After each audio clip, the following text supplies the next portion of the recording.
Bom dia, irmãos e irmãs. Graça e paz. Tudo bem com vocês? Que bom. Comigo está tudo bem também. Melhor agora, quando eu tenho o privilégio de poder compartilhar um pouco da palavra e um pouco daquilo que Deus tem colocado no meu coração, ainda mais num dia como esse, né? Essa semana, 31 de julho, nós completamos 120 anos ali como denominação. Como é bom ver aquilo que o Senhor está fazendo em nós nesses 120 anos, mas eu creio que o Senhor fará ainda mais. Amém? Que a gente possa permanecer firme no Senhor e que Ele venha nos usar cada dia mais. Não sei se os irmãos ficaram sabendo da notícia, mas as ruas de Curitiba ficaram mais perigosas aí nas últimas semanas. Não sei se os irmãos ficaram sabendo, mas eu renovei a minha carteira de motorista. Fazia um tempinho já que eu não renovava a minha carteira e essa semana eu decidi renovar. Ela ainda não chegou na minha casa, mas fiquem com cuidado, tenham cuidado quando estiverem dirigindo, porque quando vocês estiverem na rua, pode parecer aí, vocês podem acabar se encontrando comigo. E se tem uma coisa que eu não sou bom, é bom motorista. Muito pelo contrário, eu passo longe disso. Eu costumo dizer para as pessoas que tem duas coisas que eu não faço bem de jeito nenhum: dieta e dirigir. Essas duas coisas não combinam comigo, não combinam com a minha personalidade. Para vocês terem noção de como eu sou ruim no volante, eu tive que fazer 3 vezes o teste prático do Detran para passar. Eu lembro que na terceira vez, quando eu recebi lá minha carta de aprovação, estava escrito assim: aprovado por insistência. Ou seja, o pessoal não aguentava mais e por isso me deixaram passar. E agora eu estou com minha carteira, ou seja, os irmãos vão ter que me aturar até mesmo no trânsito. E sabe, irmãos, nesse processo de renovação, eu fiquei lembrando das primeiras vezes em que eu dirigi sozinho. Mas também eu fiquei lembrando das primeiras vezes que eu dirigi com alguém no banco do carona. Não sei se a pessoa sabe que você está começando, por isso ela fica nervosa, né? E parece que a pessoa que está do seu lado, ela quer explicar para você tudo o que você precisa fazer. Todas as coisas que você precisa fazer para ser um bom condutor. E ela fica lá explicando, mas ela fica tão ansiosa que ela vê uma placa de pare a 100 metros e ela diz: olha lá, daqui 100 metros você tem que parar, hein? Ela vê um semáforo e fala: ó, se ficar vermelho você tem que parar, pelo amor de Deus, não vai atravessar o sinal. E pior é quando a pessoa fica reclamando do seu jeito de dirigir. Ela fala assim: ó, você deixa o espelho muito para dentro, você deixa o banco do carro muito para frente. Não é ruim quando a pessoa fica reclamando do banco de carona? Esses tempos eu estava compartilhando isso com uma irmã e ela falou: nossa, pastor, você não tem ideia, o meu GPS ele é mais chato do que os guardinhas do Detran. Ele me lembra de todas as minhas infrações, ele fica me alertando, ele fica me criticando. Tem vezes, pastor, que eu tenho vontade de pegar o meu GPS e jogar ele pela janela. Eu falo assim: irmã, não faz isso, GPS é uma coisa cara. Ela falou: não, irmão, não estou falando da maquininha, eu estou falando do meu marido. Toda vez que eu dirijo, ele fica lá reclamando, querendo falar qual que é o melhor caminho, e eu não aguento mais. Enfim, é muito difícil quando você está dirigindo e tem uma pessoa que fica do lado dando pitaco, não é mesmo? Mas será que muitas vezes a gente não faz isso com Deus?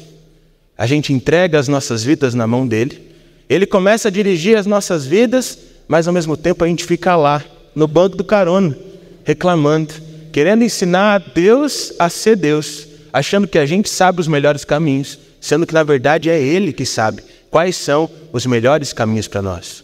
Muitas vezes a gente fica incomodando muito a Deus e por isso parece que a gente atrapalha a ação dele nas nossas vidas.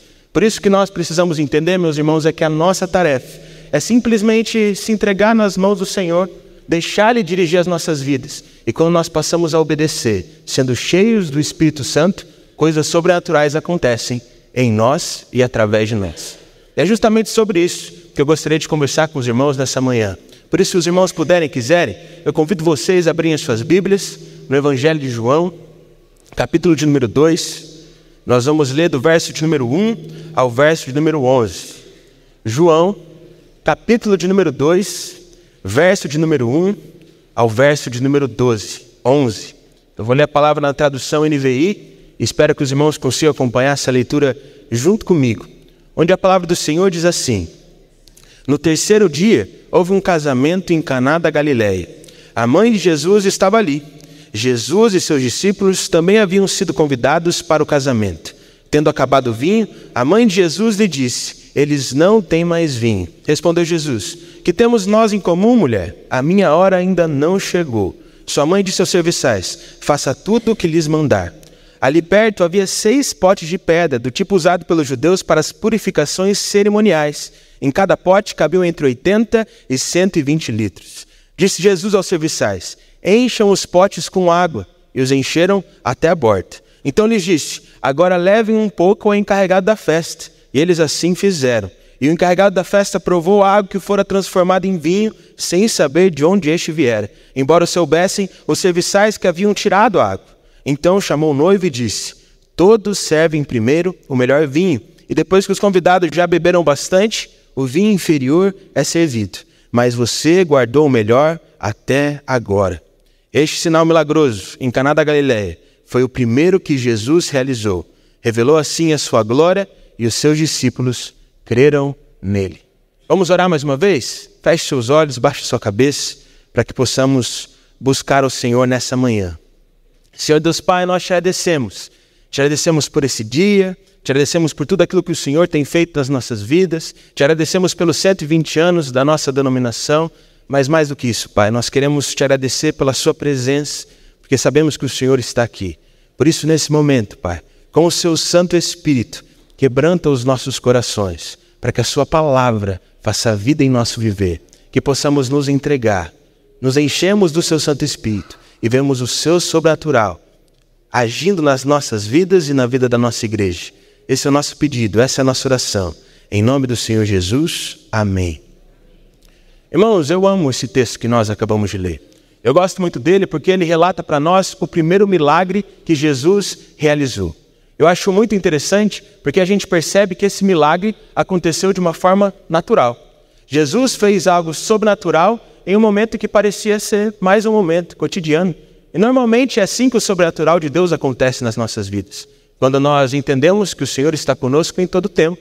E aí Ele vai agindo em nós e através de nós. Pensa, Maria, Jesus e os discípulos dele estavam ali num casamento. Até aí tudo bem. Até que Maria percebe que tinha acabado o vinho. Então ela olha para Jesus e disse: eles não têm mais vinho. Mas aí Jesus dá uma resposta um pouquinho ríspida para a mãe dele. Diz: mulher, o que temos nós em comum? A minha hora ainda não chegou, como quem diz. Eu não vou agir agora, pois ainda não é o momento certo. Mas Maria então decidiu fazer o que cabia a ela. Ela olhou para os serviçais e disse o seguinte: simplesmente façam tudo o que ele lhes mandar. E como nós podemos aprender com Maria aqui, meus irmãos? Porque Maria, ela reconheceu uma necessidade do lugar onde ela estava. E ao invés de fugir dessa necessidade, de tentar fazer as coisas por ela mesma, ela reconheceu a presença de Jesus naquele lugar. E ao reconhecer que o Senhor poderia agir, ela pediu. E naquele momento em que ela pediu, não era a hora, mas ela esperou fazendo a sua parte, dizendo para os serviçais obedecerem a Jesus. E por ela ter feito todas essas coisas, o sobrenatural aconteceu na vida dela. Ela pôde ver o sobrenatural com os seus próprios olhos. E sabe por que muitas vezes isso não acontece nas nossas vidas? Porque em diversos momentos a gente até reconhece uma necessidade. Mas a gente não busca a presença de Jesus para encontrar a solução. A gente tenta fazer as coisas do nosso jeito. Ou muitas vezes a gente até reconhece a presença de Jesus. A gente reconhece que precisa da presença dele. A gente reconhece que precisa de uma ação dele. Mas a gente não espera. E pelo fato da gente não esperar, a gente faz do nosso jeito e acaba se frustrando mais uma vez. E tem gente que até espera no Senhor, mas não faz a sua parte. Não obedece. E aí o Senhor não pode agir. Mas quando nós identificamos uma necessidade, uma limitação, uma circunstância difícil, reconhecemos a presença de Jesus e reconhecemos que precisamos da presença dela, buscamos o Senhor em todo o tempo, fazendo a nossa parte. Quando a gente menos espera, o sobrenatural acontece. Mas se a gente não fizer a nossa parte, meus irmãos, nós não iremos ver o sobrenatural acontecer. A gente pode perceber isso em várias e várias histórias bíblicas, mas principalmente na história de Eliseu. Eu gosto muito de uma passagem que está lá em 2 Reis 4. Quando uma mulher que era viúva de um dos discípulos de Eliseu, vem desesperada atrás dele e diz o seguinte: olha, desde que o marido morreu está sendo difícil, mas a gente está levando a nossa vida. O problema é que agora veio um credor do meu marido que faleceu, e ele está falando que eu preciso pagar essa dívida que ele tinha com ele, mas eu não tenho dinheiro para pagar. E quando eu falei que eu não tinha dinheiro para pagar, o credor do meu marido disse o seguinte: já que você não tem dinheiro, eu vou levar os seus 2 filhos como escravo. E por isso aquela mulher estava extremamente desesperada. E foi até Eliseu para que Eliseu pudesse fornecer para ela algum recurso financeiro. Mas Eliseu olhou para aquela mulher e disse, peraí, o que você tem em casa? Aquela mulher olhou para Eliseu e disse, eu tenho apenas uma vasilha de azeite. Então Eliseu olhou para ela e disse o seguinte, volte lá para sua casa, volte para o lugar onde você mora e pegue com seus vizinhos o máximo de vasilhas que você conseguir. Faça o máximo que você puder e derrame desse azeite que você já tem nesses recipientes. E aquela mulher, com muita fé, decidiu fazer a parte dela. Ela chegou no povoado onde ela morava, emprestou o máximo de vasilhas que ela tinha e chegou em casa. E começou a derramar aquele azeite naquelas vasilhas com a ajuda dos filhos. Por incrível que pareça, o óleo começou a multiplicar. As vasilhas começaram a ser cheias, o sobrenatural começou a acontecer. Eu imagino eles ficando impressionados. Acontece que chegou um momento, aquela mulher olhou para os filhos e disse, me deem mais uma vasilha. E eles falaram, acabou. E quando eles falaram acabou, o azeite também parou de escorrer. Ou seja, o Senhor faz de acordo com aquilo que nós procuramos. E se nós estamos fazendo a nossa parte. Mas sabe o que eu acho mais bonito? E aquela mulher volta para Eliseu e diz o que tinha acontecido. Eu imagino ela toda feliz, contando a história para Eliseu. E Eliseu, com um sorriso no rosto, diz, agora simplesmente pegue o seu azeite, venda ele, pague as suas dívidas e tenha plena certeza que os seus filhos não serão mais escravos. Irmãos, como nós podemos aprender com essa mulher? Nós devemos sim pedir pela ajuda do Pai. Nós devemos fazer isso, é nossa obrigação. Mas quando nós fazemos a nossa parte, crendo no Senhor, o sobrenatural acontece. Mas se a gente ficar parado esperando, sem seguir a Jesus, o sobrenatural não vai acontecer. Eu gosto muito de um texto que está lá em 1 Pedro 5, do 6 ao 7. Está escrito assim, portanto, humilhem-se diante da poderosa mão de Deus, para que no tempo devido Ele os exalte. Lancem sobre Ele toda a sua ansiedade, porque Ele tem cuidado de vocês. Sabe qual é o nosso problema? A gente não segue o que está escrito nesse versículo. Quando as circunstâncias difíceis vêm, ao invés de nós nos humilharmos na presença de Jesus, nós nos humilhamos diante das circunstâncias. E aí o Senhor não age. Muitas vezes a gente não espera o tempo, mas se a gente se humilhar na presença de Jesus, no tempo certo, Ele irá nos exaltar. Por isso a nossa tarefa como cristão deve ser simplesmente permanecer na presença dEle, esperando Ele agir. E no final, quando a gente lança toda a ansiedade, a gente percebe que Ele tem cuidado de nós e que se Ele já cuidou, Ele permanecerá cuidando e o sobrenatural permanecerá acontecendo na nossa vida. Mas sabe o que acontece? O que acontece é que muitas vezes que não está acontecendo nada, é difícil permanecer buscando a Jesus. Não é verdade? Quando a gente precisa de uma solução, quando a gente precisa de uma saída e a gente busca e parece que aquilo não vem, parece que a gente não consegue mais procurar. E sabe, irmãos, a gente precisa entender uma coisa. Procurar e buscar por Jesus, às vezes é chato, mas é exatamente isso que Ele quer que a gente faça. Há uns domingos atrás, eu estava desesperado lá em casa. Era domingo de manhã, eu tomei meu banho, eu fui colocar roupa para vir para o culto. Mas eu não conseguia achar minha calça preta de jeito nenhum. Eu fiquei procurando no meu armário e nada. Fui procurar na roupa que estava para lavar e nada. Fui procurar na roupa que estava para passar e nada. Fui no quarto dos meus irmãos, que eles sempre pegam as minhas roupas e deixam lá escondido. E não tinha nada, de jeito nenhum. Eu falei assim, Senhor, o que eu vou fazer? Eu já não vou de terno e a Sônia fica brava comigo. Imagina se eu for de calça jeans no culto, eu vou ser demitido. Não vou durar nem mais uma semana. Eu falei, Deus, Senhor, precisa me ajudar. Mas mesmo assim eu continuei procurando. Passou uns 15 minutos, eu encontrei a calça, graças a Deus. Coloquei ela feliz da vida, peguei o ônibus e vim para a igreja. E Deus começou a falar comigo naquela situação tão corriqueira. Ele disse o seguinte, filho, não é chato ficar procurando? Eu falei, é chato, Senhor, você podia ter feito achar mais rápido aquela calça. Não é chato você ficar buscando aquilo que você não encontra? É chato. Mas é exatamente isso que eu quero que você faça. Às vezes você busca e não me encontra, mas se você permanecer me buscando, você vai me encontrar. E quando você me encontrar, você vai receber tudo aquilo que você precisa. Irmãos, nós precisamos buscar pelo Senhor constantemente. Pensa comigo, um tesouro só é achado quando nós escavamos por muito tempo no mesmo lugar. E assim é com a presença de Deus. Quando nós escavamos a presença por muito tempo, no mesmo lugar, colocando nosso coração nas mãos do Senhor, a gente encontra um verdadeiro tesouro, que é uma vida totalmente rendida ao Senhor Jesus. Nós precisamos simplesmente nos entregarmos a Deus e saber que Ele sabe o tempo certo de todas as coisas. Sabe quem sabia disso? Jesus. Eu acho muito interessante uma passagem que está lá no capítulo 7 do Evangelho de João. Jesus estava pregando o Evangelho na Galileia, um pouquinho longe da Judéia, porque na Judéia o pessoal queria matar ele, porque ele tinha curado algumas pessoas no sábado. E por isso ele decidiu pregar o Evangelho um pouquinho mais distante. E o que a gente pode perceber é que lá ele estava ensinando, pregando, realizando sinais e maravilhas, as pessoas estavam vindo até ele, mas o problema é que estava chegando o momento da festa das cabanas, que aconteceria em Jerusalém. E aí os discípulos de Jesus, os irmãos de Jesus, começaram a falar assim, tá muito legal você pregando aqui na Galileia, mas se você quer mesmo que seu ministério seja reconhecido, se você quer mesmo ser alguém que seja famoso no meio de Israel, você precisa ir lá pregar naquela festa. Porque se você ficar se escondendo aí, ninguém vai te conhecer. Mas na ânsia dos seus discípulos, para que o ministério dele fosse reconhecido, sabe o que Jesus fez? Jesus olhou para os discípulos e disse o seguinte: para mim ainda não chegou o tempo. Para vocês, qualquer tempo é o tempo certo.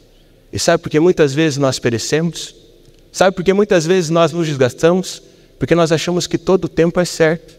Mas se nós buscarmos o Senhor, Ele vai revelar qual é o tempo. E o tempo do Senhor é muito melhor do que o nosso. Jesus não foi no primeiro momento para a festa das cabanas, mas alguns dias passaram e Ele decidiu ir. Ele pregou. E como aquela mensagem fala ao meu coração? Mas o que mais fala ao meu coração é o que está escrito lá em João 7,38, onde Jesus diz assim: aquele que crê em mim, como diz a Escritura, do seu interior fluirão rios de águas vivas. Como eu amo esse texto, meus irmãos. Quando nós esperamos no Senhor e buscamos dEle, por mais que a gente não veja resultados, por mais que a gente não veja as coisas acontecendo, um rio flui dentro de nós. Esse rio é um rio de águas vivas. Ele nos deixa alegres. Ele transborda, fazendo com que as outras pessoas sintam a presença do Senhor também. Meus irmãos, tudo que nós precisamos fazer nos tempos difíceis é reconhecermos a presença de Jesus, crermos nele, esperarmos nele. Porque quando menos esperar, o sobrenatural vai acontecer. E foi exatamente isso que aconteceu no texto que nós lemos. O que a gente pode perceber é que no primeiro momento Jesus foi ríspido com Maria. Mas logo depois ele olhou para os serviçais e disse o seguinte: encham os potes de água. Eram potes grandes, 6 potes que cabiam de 80 a 120 litros. Era muita coisa. E o que a palavra nos diz é que os serviçais decidiram obedecer a Jesus. E que eles encheram aqueles potes até a borda. O máximo que eles puderam. Eu acho isso muito interessante. Dá para aprender muita coisa com esses serviçais. Porque pensa comigo, meus irmãos, eles poderiam ter feito várias coisas ali. Eles poderiam ter saído daquele lugar e avisado o noivo, o encarregado da festa, falar: o vinho acabou, nós estamos indo embora, você que se vira com seus convidados. Eles também poderiam ter ficado reclamando, falando: o noivo não comprou vinho o suficiente, o encarregado não providenciou vinho, por que a gente vai ficar aqui? Vamos embora. Eles poderiam ter tentado sair, comprar vinho, arranjar vinho de alguma forma, mas não. Sabe o que eles decidiram fazer? Obedecer a Jesus e encherem aqueles potes até a tampa. Sabe quando você está com aquele problemão na tua casa, aquele problemão no teu ministério, na tua célula, na tua vida, ao invés de fazer do teu jeito, irmão, você devia se encher do Espírito do Senhor até a borda. Entender que é o Espírito do Senhor que vai te dar força, que vai te dar estratégia, que vai te mostrar qual é o caminho. Meus irmãos, nós precisamos entender que a nossa saída sempre foi e sempre será se encher do Espírito Santo de Deus. E o que a gente pode perceber é que conforme Deus ia formando os grandes líderes do povo de Israel, Ele queria mostrar isso para eles. Mas a gente pode notar muito bem isso na vida de Davi. Como eu gosto de estudar e analisar a vida de Davi, eu aprendo muito com aquilo. Talvez um dos momentos que mais fala ao meu coração é aquele que está descrito lá no capítulo 16 de 1 Samuel, onde Samuel unge Davi como rei de Israel. E o que a palavra diz é que Samuel estava entristecido, porque Deus tinha rejeitado o último rei de Israel que ele tinha ungido também, que era Saul. E por isso ele estava profundamente entristecido. Mas o Senhor chegou até ele e disse: Samuel, até quando você vai se entristecer por um rei que eu já rejeitei? Você agora vai até a casa de Jessé e você vai ungir o próximo rei de Israel. E Samuel, como era alguém obediente, fez isso. Ele foi até a casa de Jessé. E quando ele entrou na casa de Jessé, ele logo se deparou com Eliabe, o filho mais velho. Ele era forte, um homem bonito, um homem que parecia ser um líder de verdade. E logo Samuel pensou: esse aí vai ser o próximo líder de Israel. Mas sabe o que o Senhor falou? Ele diz, não, não é esse não, porque eu não vejo como o homem vê. Eu não vejo a aparência, eu vejo o coração. Não é sobre a capacidade que nós temos, irmãos, mas é sobre um coração sedento, por ter da presença de Jesus. E o que eu acho mais interessante é que Jessé apresentou os 7 filhos, mas Deus não tinha falado para ninguém, para Samuel, que nenhum deles era o próximo rei de Israel. E aí Samuel olhou para Jessé e disse o seguinte, mas Jessé, você não tem mais nenhum filho? Ele disse, tem, só que ele está lá cuidando das ovelhas. Nem Jessé botava muita fé em Davi, mas quando Davi vem na direção de Samuel, ele sabia que aquele era o próximo rei de Israel, porque não era sobre aparência nem capacidade, mas ter um coração disposto a se encher do Espírito continuamente. Sabe o que eu acho mais interessante? É que Davi não virou rei de Israel da noite para o dia. Ele teve que enfrentar muitas circunstâncias, muitos momentos difíceis. Logo depois de ser ungido rei, ele teve que servir o atual rei, que era Saul. E ele tocava harpa. Saul ficava bravo, angustiado, e aí Davi tinha que buscar o Espírito, tocar a harpa bem, para que Saul pudesse se acalmar. Pensa um trabalho difícil. Saul já estava bravo. Ele podia ir lá e lançar alguma coisa ali contra Davi ou algo parecido, mas ele buscava o Senhor e o Senhor capacitava. Outra circunstância difícil que ele teve que enfrentar antes de se tornar rei era enquanto ele estava pastoreando as ovelhas do seu pai. Porque o que a palavra diz é que enquanto ele estava pastoreando as ovelhas, ele tinha que enfrentar animais selvagens. Pensa, meu irmão, olha a bucha. Mas sabe o que Davi fazia? Ele simplesmente buscava ser cheio do Espírito. E o Santo Espírito dava força para que ele pudesse vencer aqueles animais selvagens. Mas talvez a maior prova de Davi foi quando ele teve que enfrentar Golias. Ele poderia ter se vestido da armadura de Saul. Ele poderia ter feito do jeito dele. Mas sabe o que ele fez? Ele se encheu do Espírito Santo do Senhor. E o Senhor deu força para ele derrotar aquele gigante.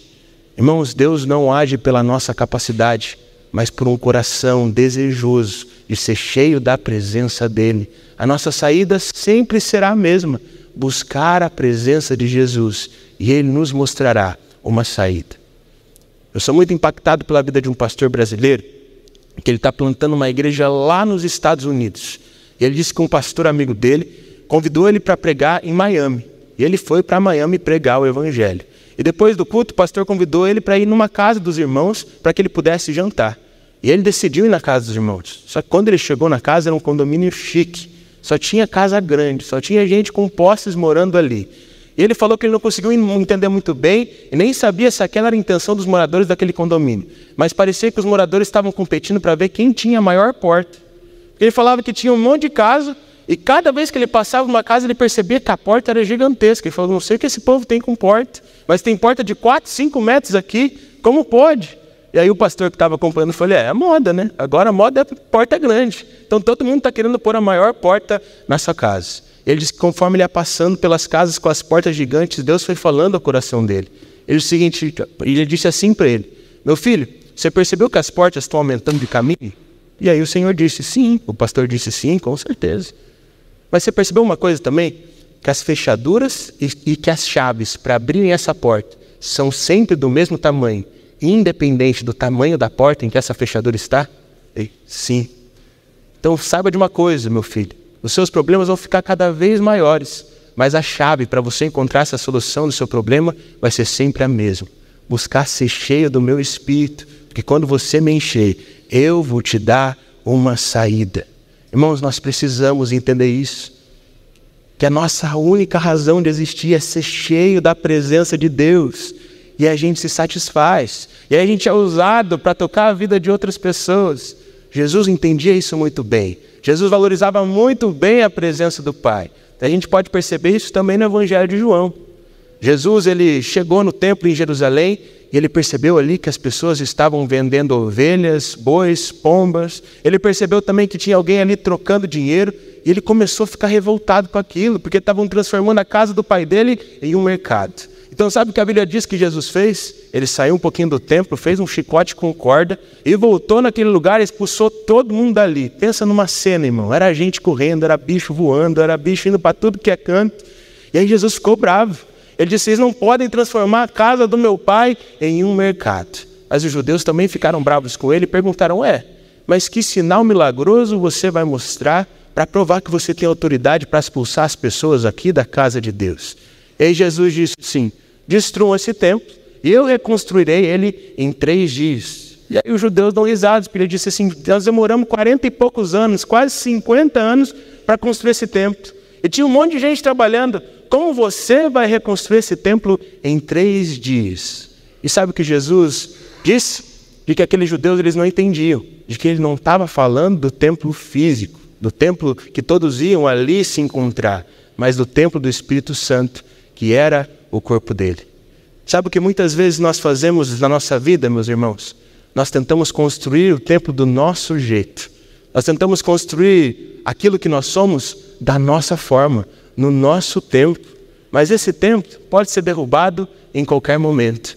Mas quando nós construímos a nossa vida pautadas na presença de Deus, o Senhor pode fazer grandes coisas, pode fazer muito mais. E aquilo que é derrubado pode ser reconstruído em 3 dias. Aquilo que foi danificado pode ser restaurado muito rápido, porque nós não estamos pautados naquilo que nós podemos fazer, mas sim naquilo que o Espírito Santo de Deus pode fazer através de nós. Por isso, meu irmão, não é sobre construir um templo com as suas próprias mãos, com a sua religiosidade, com as suas ações, mas é sobre construir um templo pelo Espírito Santo, pela presença de Deus. Porque quando nós nos enchemos do Espírito até a borda, o máximo que a gente puder, assim como fizeram aqueles serviçais, Deus faz grandes coisas em nós, na nossa família, na nossa igreja e através de nós. E foi exatamente isso que aconteceu no texto que a gente leu. Não sei se você lembra, mas lá no versículo de número 8, Jesus pediu para que eles enchessem aqueles potes de água, então direciona para que eles levassem aquela água para o encarregado da festa. E no verso número 10, o que a gente pode perceber é que o encarregado toma aquele vinho e fica impressionado com a qualidade do vinho. Por isso chama o noivo e diz o seguinte: todos servem primeiro o melhor vinho. E depois que os convidados já beberam bastante, o vinho inferior é servido, mas você guardou o melhor até agora. E aí quando eles viram que Jesus tinha transformado a água em vinho, os discípulos creram e falaram: vale a pena caminhar. E assim é nas nossas vidas. Quando a gente prova do que Deus tem, quando a gente prova do que Deus faz, a gente crê, a gente quer seguir, a gente quer permanecer firme. Mas para que isso aconteça, a gente precisa se encher do Espírito. Aquele encarregado, ele entendeu de que o que Jesus poderia fazer era muito melhor, muito mais saboroso do que o que ele poderia fazer por ele mesmo. E assim é nas nossas vidas, meus irmãos. O que o Senhor pode nos dar, o que o Senhor pode gerar em nós, é muito melhor do que aquilo que nós podemos fazer. O que nós podemos fazer com a nossa capacidade humana nem se compara com aquilo que Deus pode fazer através da presença dEle. Nós precisamos entender isso e nos derramarmos totalmente aos pés de Jesus. Tem uma passagem do Evangelho de João que eu gosto muito. Está lá no capítulo de número 12. O que a gente pode notar nessa passagem é que Marta, irmã de Lázaro, homem que Jesus tinha acabado de ressuscitar dos mortos depois de 4 dias morto, ela chega até Jesus com um perfume caro, derrama esse perfume muito caro aos pés de Jesus e lava os pés de Jesus. Mas mais do que isso, ela seca os pés do mestre com os seus próprios cabelos. Ela estava totalmente entregue nas mãos do Senhor. Mas teve gente que não gostou. E esse alguém que não gostou se chamava Judas. Ele ficou completamente revoltado. Ele disse para Jesus o seguinte: Senhor, por que essa mulher desperdiçou esse perfume? Ela poderia ter pegado esse perfume vendido e com dinheiro ter distribuído o dinheiro para os pobres. Ia ser muito mais simples, ia ter muito mais resultado do que ela derramar o perfume nos seus pés. São 300 denários que ela desperdiçou. 300 denários é quase um ano de um trabalho de um trabalhador para sal. É muita coisa. A gente poderia ter feito muitas coisas com isso. O nosso ministério poderia ter ido muito mais longe. Mas Jesus olha para Judas e diz o seguinte: os pobres vocês sempre terão consigo, mas a mim vocês nem sempre terão. E sabe o que a gente aprende com isso? É que muitas vezes a gente quer fazer as coisas para Deus. A gente quer fazer as coisas de Deus. A gente quer exercer o ministério, a gente quer ser perfeito, a gente quer ser santo. Mas sabe qual é o mais importante? Se entregar aos pés de Jesus. Porque quando nós nos entregamos aos pés de Jesus e a presença dele nos preenche, nós nos tornamos capacitados para exercer o ministério, viver uma vida de santidade, transformar as nossas vidas e sermos agentes de transformação para que outras vidas sejam transformadas também. Irmão, mais importante do que você servir aqui na igreja, mais importante do que você fazer as coisas para Deus, é você se derramar aos pés dele e descobrir de que na presença dele você é amado, de que na presença dele você tem uma casa, de que na presença dele você tem tudo o que você precisa. E aí Deus começa a agir em você e através de você. No mesmo capítulo de João, o que a gente pode perceber é que Jesus permaneceu pregando o evangelho ali naquele lugar, perto da casa de Maria, de que muitas pessoas vinham até ele, mas muitas pessoas também queriam ir até Lázaro. Elas não queriam ir até Lázaro porque Lázaro pregava bem, porque Lázaro curava, porque Lázaro evangelizava, porque Lázaro fazia as coisas. Sabe por que elas queriam ver Lázaro?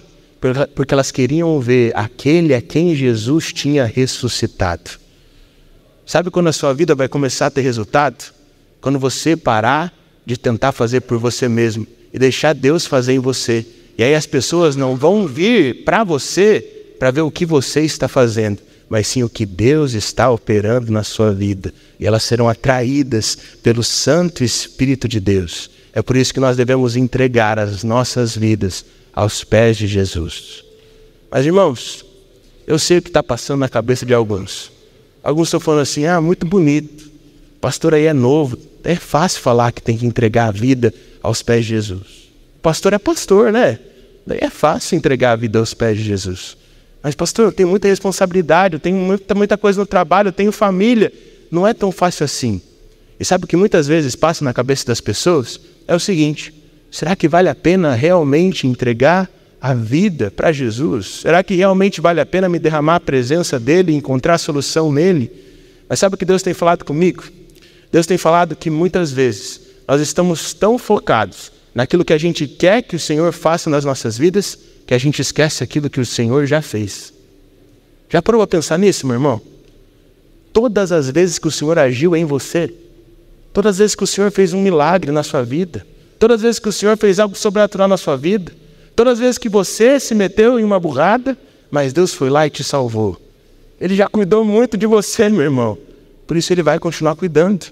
Quanto mais você se entregar à presença dEle, mais se encher do seu Santo Espírito, mais fácil você vai encontrar a solução para os seus problemas.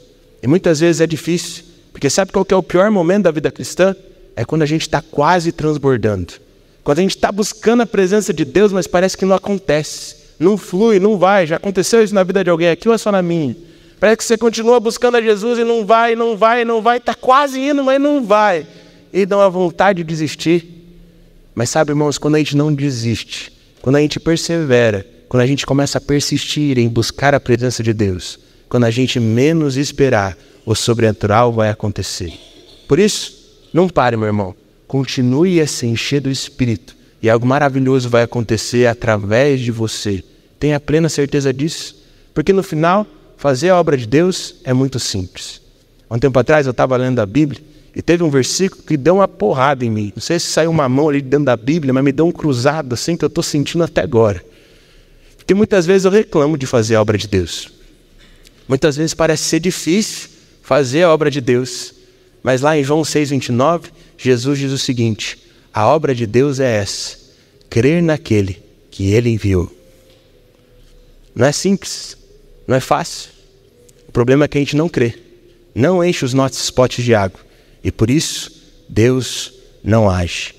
Prometo que estou acabando, irmãos. 5 minutinhos eu encerro, vou acabar antes do meio-dia. Já faz um tempinho que Deus tem falado muito comigo através do capítulo 20 do livro de Jeremias. Desde aquela semana de oração que a gente fez aqui na igreja. Eu acho muito interessante esse capítulo, porque no início dele o que a gente nota é que Jeremias estava reclamando. Ele estava reclamando muito, dizendo assim, Senhor, eu estou pregando, mas ninguém me ouve. Eu estou vivendo diferente, mas ninguém muda a vida. Eu estou buscando, Senhor, mas parece que ninguém quer buscar. Jeremias estava triste porque ele estava buscando e não encontrava nada. Ele não conseguia encontrar resultado das coisas. E ele estava pensando em desistir. Mas ao mesmo tempo, mais lá para frente, lá no capítulo, ele diz que ele ia continuar servindo, ele ia continuar buscando, ele ia continuar pregando. Sabe por quê? Porque tinha um fogo cerrado no peito dele, que não dava descanso para ele. Ele já tinha tentado apagar aquele fogo várias vezes, mas aquele fogo permanecia queimando. E por isso ele sabia que ele tinha que permanecer vivendo de forma diferente, pregando o Evangelho e fazendo aquilo que o Senhor tinha para a vida dele. Sabe o que precisa acontecer nas nossas vidas, meus irmãos? Esse fogo cerrado no nosso peito, contagiando os nossos corações, não nos dando descanso, mas para ter esse fogo, a gente precisa buscar o Espírito do Senhor e buscar de forma fervorosa. Uma vez eu já contei isso aqui no púlpito, espero que os irmãos não fiquem bravos comigo, é uma história repetida, mas é uma história que falou muito ao meu coração. Teve uma vez que eu estava pregando aqui sobre buscar o Senhor com fervor, e o Rafinha, filho do Gil e da Marilice, quis conversar comigo ali naquele cantinho.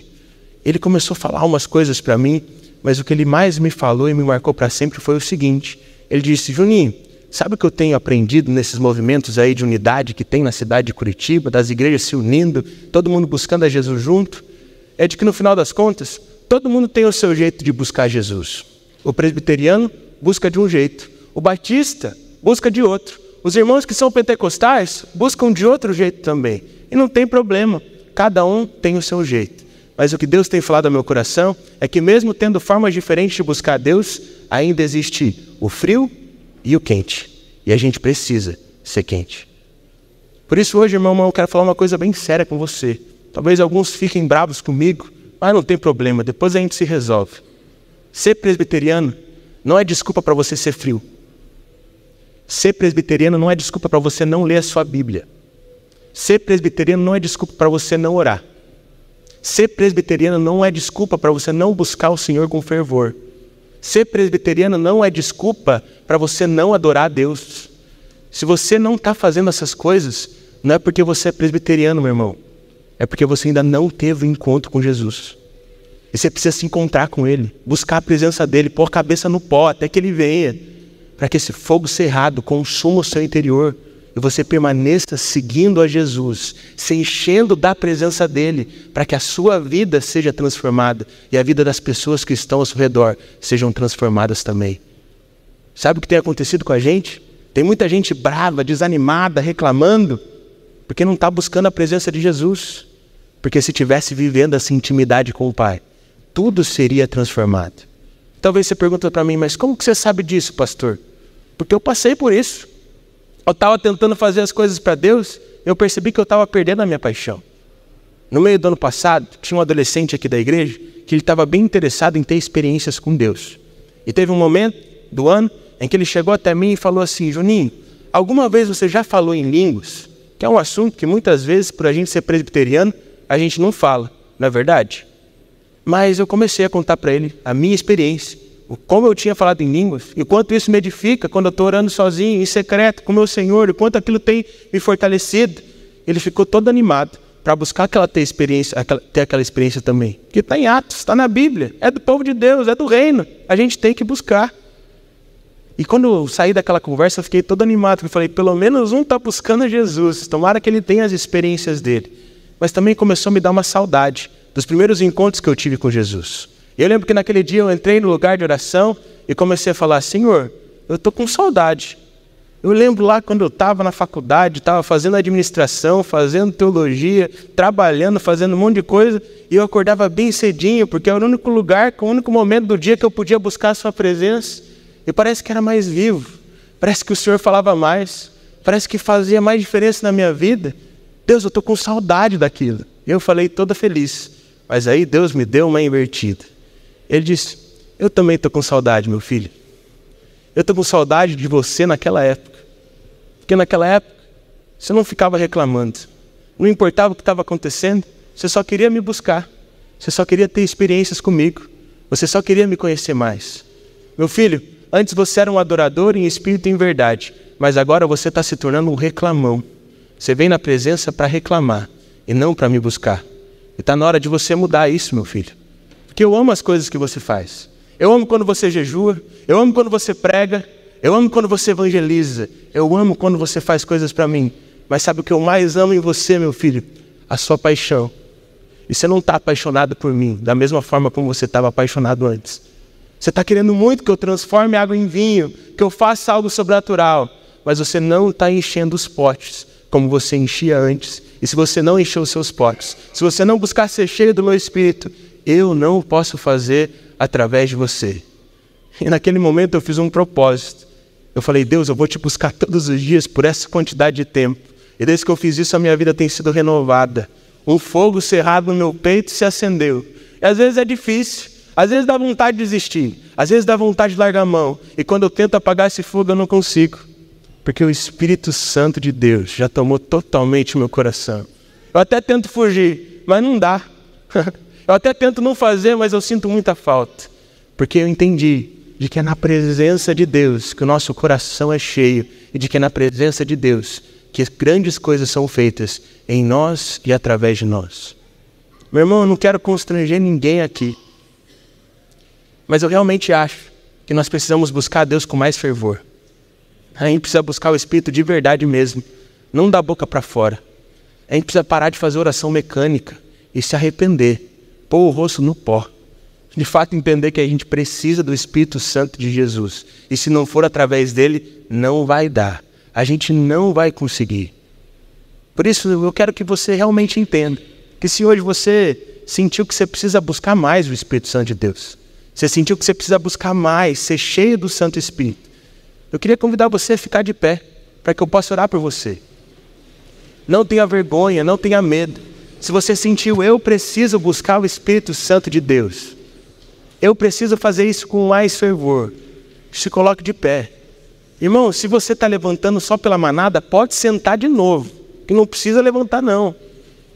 Porque eu realmente sinto que chegou a hora da gente buscar o Espírito de forma como a gente nunca buscou, para que a gente possa ver o sobrenatural de uma forma que a gente nunca viu, porque é assim que Deus faz as coisas, em nós e através de nós. Por isso nesse momento eu vou orar. Feche os seus olhos, baixe a sua cabeça. Se tem alguém aqui que nunca entregou a sua vida para Jesus, ou já entregou a sua vida para Jesus, mas está afastado, quer se reconciliar com Deus, quer fazer essa oração mais uma vez. E nesse momento eu peço para que todos fechem os seus olhos, para ninguém ficar constrangido. Eu te convido você a levantar a sua mão, de uma forma bem simples, porque eu quero orar por você. Amém, amém. Glória a Deus. Glória a Deus. Coloca a sua mão no seu peito agora e repete essas palavras junto comigo. Pode ser baixinho, se você está constrangido. Mas fala assim, Senhor Jesus, eu creio que o Senhor morreu por mim naquela cruz e me deu vida. Eu creio que o Senhor ressuscitou dos mortos e que no Senhor eu posso ter uma nova vida. Por isso, nesse momento, eu entrego a minha vida a Ti para viver o novo que o Senhor tem para mim. Acredite nessa oração, meu irmão, porque agora você está com o Senhor Jesus. E tudo que você precisa fazer é buscar Ele. Estenda as suas mãos para frente, quero orar por você. Depois da oração, o pastor Paulo vai impetrar a bênção para nós. Então eu vou orar por você. E ore junto comigo nesse momento. Senhor Jesus, nós chamamos, Pai. Nós chamamos, Pai, e te agradecemos por tudo aquilo que o Senhor tem feito nas nossas vidas, Pai. Mas nós queremos te pedir perdão, Jesus. Perdão, Pai. Perdão porque nós não te buscamos da forma como a gente deveria, Pai. Perdão pela nossa apatia, Pai. Perdão porque muitas vezes nós não assumimos a nossa responsabilidade como filhos de Deus. Perdão, Pai, porque nós somos frios, Pai. Perdão, Jesus, perdão. E eu peço perdão, Pai, porque o Senhor sabe que muitas vezes eu te busco por motivos que eu não deveria buscar, Pai. Eu deveria só te conhecer, por isso, nesse momento eu te peço perdão, Pai. E mais do que como cristãos, nós queremos como igreja, Pai. Mais como indivíduos, nós queremos como comunidade. Pedimos perdão ao Senhor. E falar, Pai, que nós nos arrependemos. Nós não queremos mais construir um ministério por nós mesmos, Pai. Nós queremos fazer as coisas a partir do Senhor. Por isso, nesse domingo, Pai, nós enchemos os nossos potes de água, o máximo que nós podemos. E nós queremos encher esse pote todos os dias da nossa vida, por isso nos ajuda a enchermos esse pote todos os dias.